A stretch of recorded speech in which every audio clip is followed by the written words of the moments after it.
Hello les sis et les bros, ici c'est Fry High, j'espère que vous allez bien. Moi je vais super bien. Donc dans la vidéo d'aujourd'hui, je vais répondre aux questions qui me sont les plus fréquemment posées sur Instagram. Il y a plusieurs sis et bros qui me posent des questions et il y a certaines questions qui reviennent sur certains sujets que j'ai même déjà abordés sur ma chaîne. Je sais que ça fait super longtemps que j'ai pas posté, ça fait environ 1 mois et demi que j'ai pas posté, I know. Ça c'est parce que je prépare mon cours en ligne, le lancement de mon cours en ligne sur YouTube qui va apprendre aux gens comment se lancer sur YouTube, comment filmer, comment éditer des vidéos. Je sais qu'il y a beaucoup de gens qui aiment mon style d'editing.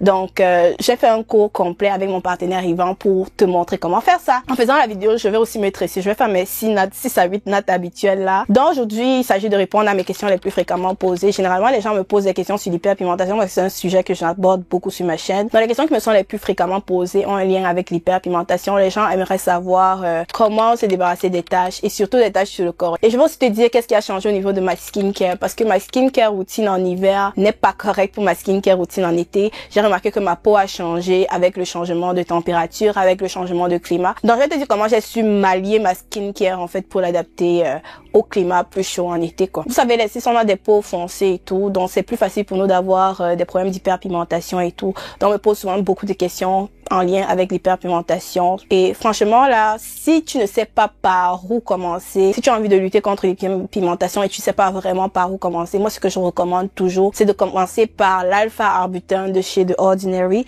C'est vraiment des produits hyper moins chers. Mon go-to, c'est vraiment l'alpha-arbutin de chez The Ordinary et la niacinamide de chez The Ordinary. Et je le dis souvent dans plusieurs vidéos, c'est vraiment la base du skincare pour l'hyperpigmentation. Donc, tu peux aller te référer à ma vidéo sur l'hyperpigmentation, tu veux en savoir plus et pour voir mon parcours avec ces deux produits-là. Mais franchement, ces produits-là m'ont tellement aidé. Maintenant, si tu veux augmenter ton level, tu peux aussi rajouter un rétinol. Le rétinol que je recommande, c'est le rétinol de Paula's Choice. Par contre, si tu as accès à un dermatologue qui peut te prescrire le rétiné, qui est la trétinoïne, qui est une vitamine A plus forte que le rétinol, je te conseille d'aller vers le rétiné. Par contre, le rétinol de chez Paula's Choice m'a donné vraiment de bons résultats. Ça, c'est la base de mon skincare pour l'hyperpigmentation.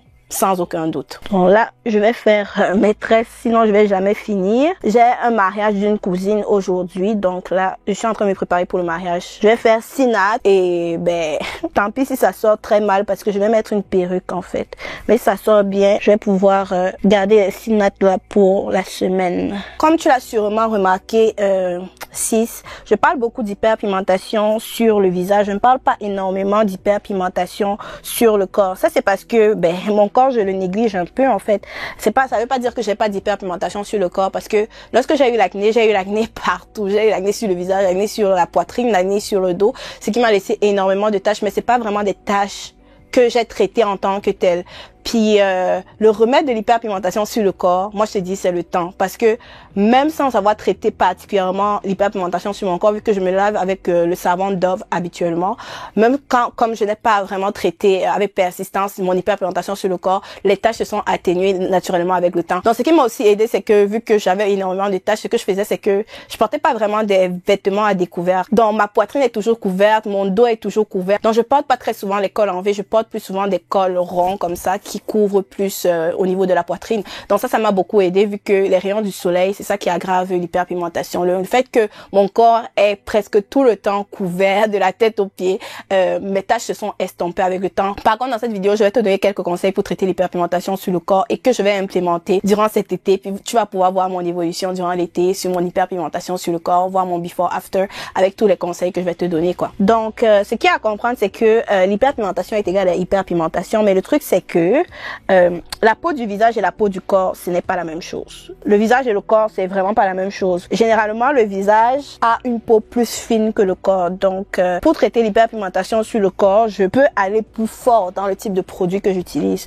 On va parler des AHA. Vous savez, les AHA, ce sont les exfoliants chimiques. Le plus connu, c'est l'acide glycolique. Je ne peux pas mettre un AHA sur la peau de mon visage. Pourquoi? Parce que les molécules de AHA sont plus petites, donc ça va plus en profondeur dans la peau, donc c'est plus susceptible d'irriter la peau de ton visage. Par contre, sur mon corps, je peux me permettre d'utiliser un AHA parce que la peau du corps est plus épaisse, donc est moins sujet à l'irritation rapide, quoi. Donc tout ce qui est AHA sur mon visage, c'est un no, mais sur mon corps, oui. Donc, ce que je te recommande fortement, et j'ai eu ces conseils de Dr. Alexis, qui est un dermatologue que je suis et que je respecte. Tu peux la suivre aussi sur YouTube. Donc, dans le fond, ce que moi je te recommande, c'est de laver ton corps le matin avec le AHA Botanical Body Soap de chez Mario Badescu Skincare. Donc, ça, je l'utilise depuis ce matin seulement. Et ma première impression, c'est que juste un peu, c'est suffisant en fait. Donc, ça mousse énormément. Donc, tu n'as pas besoin de beaucoup de produits pour faire une bonne mousse. L'odeur est correcte, l'odeur est super bonne. Puis à l'intérieur, il y a de la fragrance. Mais pour tout ce qui est produit que je lave après, que j'enlève après, je n'ai pas vraiment de gros problèmes par rapport aux fragrances lorsque c'est dans des savons ou des nettoyants. Mais lorsque c'est dans des crèmes, je suis un peu plus piquée par rapport aux fragrances. Ça a la fragrance, mais ça ne m'énerve pas trop. Et ça a des AHA quoi. Donc, pour les AHA, je t'ai dit que, pour tout ce qui est sur mon corps, ça me dérange pas d'utiliser les AHA. Mais ce qui est sur mon visage, non. Je peux pas utiliser le AHA parce que le AHA est plus irritant. Je pense qu'à cet alu, je vais jamais finir de tresser mes cheveux. I'm telling you, peut-être c'était pas une bonne idée de mixer les deux vidéos. Donc, après avoir lavé ton corps avec le savon au AHA, ce que tu vas faire, c'est mettre ta crème. Moi, sur mon corps et sur mon visage, j'utilise la même crème qui est la crème de CeraVe. Puis, je l'aime beaucoup. C'est la lotion de chez CeraVe. Maintenant, si tu as l'hyperpigmentation sur le corps et tu vas au soleil, surtout que c'est l'été, bien évidemment, tu vas devoir mettre la crème solaire, quoi. Mais si tu portes des habits qui te couvrent totalement, la crème solaire, c'est vraiment très optionnel.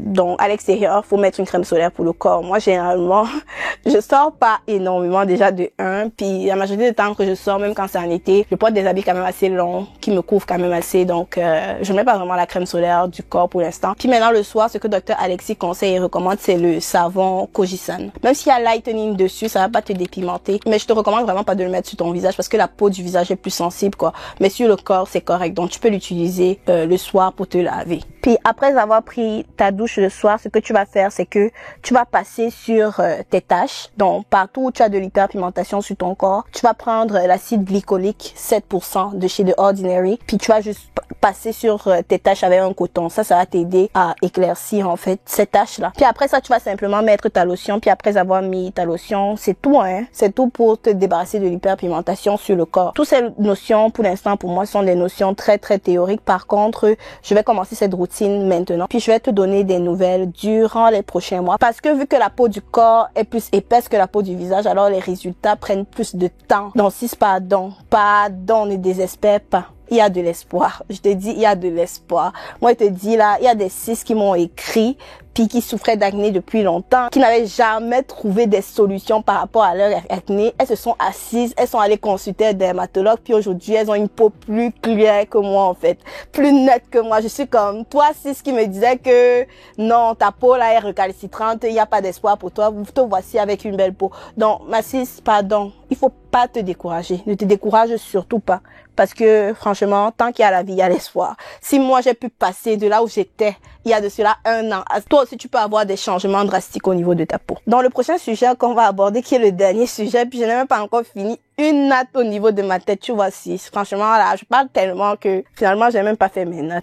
Mais bon, dans le prochain sujet qu'on va aborder, c'est le skincare pendant l'été. Moi, ce que j'ai remarqué personnellement, c'est que ma peau est plus grasse en été. J'ai commencé mon skincare pendant l'été comme je le fais normalement en hiver. Puis je me suis rapidement rendu compte que non, ça ne marche pas. Ça ne marche vraiment pas. Comme ma peau finissait hyper oily durant la journée, ça avait pas de sens. Puis maintenant, je vais te dire les produits que j'ai arrêté d'utiliser en été parce que franchement, ça rendrait ma peau trop oily. Donc, on va commencer par le nettoyage. En hiver, j'utilisais le nettoyant hydratant pour peau normale à sèche de chez CeraVe. C'est un nettoyant sans mousse, c'est un nettoyant crème du début jusqu'à la fin. Donc, c'est ça que j'utilisais en hiver. Donc, maintenant, ce que j'utilise en été, c'est le nouveau nettoyant crème moussante hydratante pour peau normale à sèche. C'est vraiment nouveau de chez CeraVe et ça tombait bien parce que ce nettoyant hydratant était il y a presque fini, quoi. Puis, je l'ai vu en pharmacie, puis je l'ai essayé, puis j'ai été agréablement surprise. Vu que ma peau est plus grasse en été, ça m'aide à contrôler ma production de sébum en été. Donc, j'ai switché de ça à ça. Donc, prochaine chose que j'ai faite, c'est que je n'utilise plus le sérum illuminateur de teint de chez Revoderm. Comme je t'ai dit, le resveratrol qui se trouve dans ce sérum-là est hyper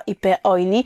Et vu que ma peau est hyper oily en été, et en plus de ça, je mets la crème solaire plus souvent en été également. Donc, ça fait en sorte que ça, le soir, plus ma crème solaire durant la journée, ça fait une peau extrêmement oily. Donc, ma skincare en été est beaucoup plus simple que ma skincare en hiver. Ce que j'utilise essentiellement, c'est le rétiné, ma lotion de chez CeraVe. Une fois de temps en temps, j'utilise l'alpha-arbutin et la niacinamide de chez The Ordinary. Mais ce sérum qui est un peu plus gras, je n'utilise pas.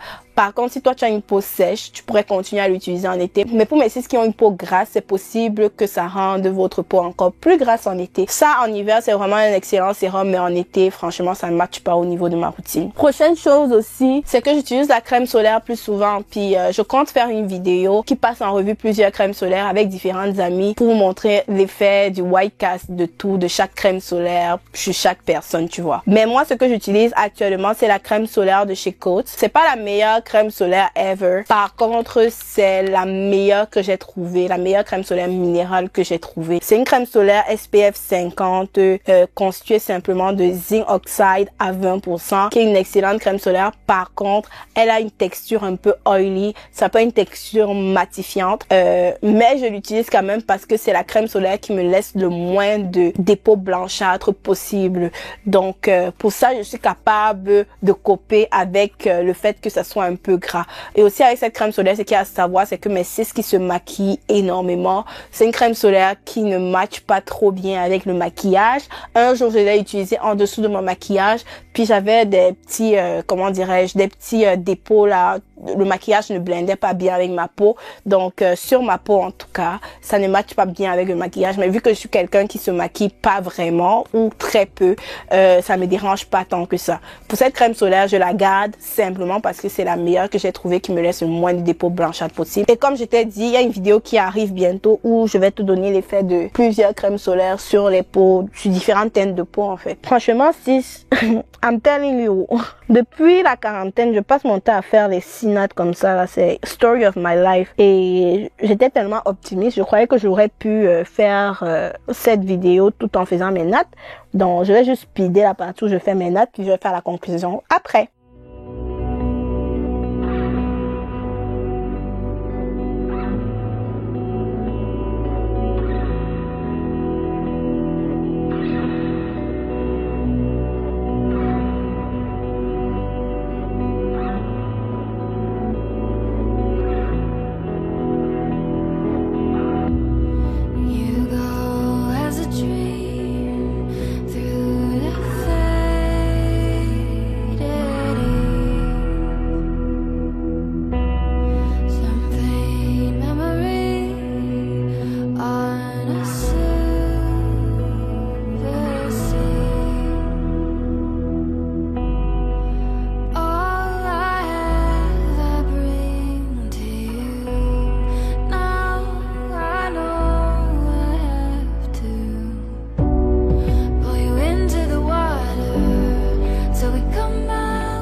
Dans les 6 stars, c'est pas ma coiffure la mieux réussie, mais je me suis débrouillée quand même avec le temps que j'avais, vu que je suis presque en retard. Donc, c'était pas mal ça pour la vidéo. J'espère que tu as un peu plus appris sur l'hyperpigmentation. Si tu as des questions sur l'hyperpigmentation, n'oublie pas de me les poser sur Instagram. Si tu as des questions en général, pose-les moi sur Instagram. Sinon, n'oublie pas de liker, de commenter, de partager et de t'abonner en activant la clochette de notification. On se retrouve très prochainement pour une nouvelle vidéo. Let's presque en retard. Donc, au revoir.